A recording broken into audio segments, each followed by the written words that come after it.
When you're in Christ, you're God's child, no matter what.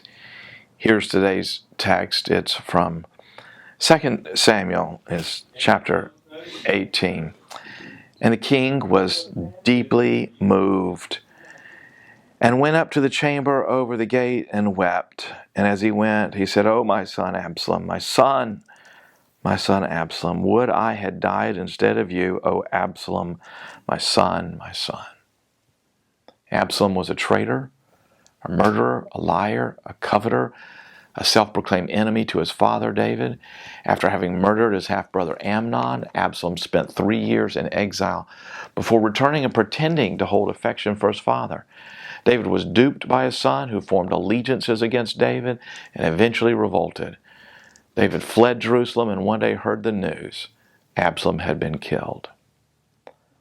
Yesterday we looked at David's first shocking words to the messenger: "Is it well with the young man Absalom?" Even though his son was a traitorous enemy to the throne, David cared about Absalom's well-being more than anything else. Then when David learned that Absalom was dead, his next words showed his heart. "Oh, Absalom, my son, my son." David wept for all that had been and could have been and all that would be. He wept for the fact that it need not have ended that way. He wept for the love that transcended the sins of his son. And what moves me in this verse is the repetition, "my son, my son."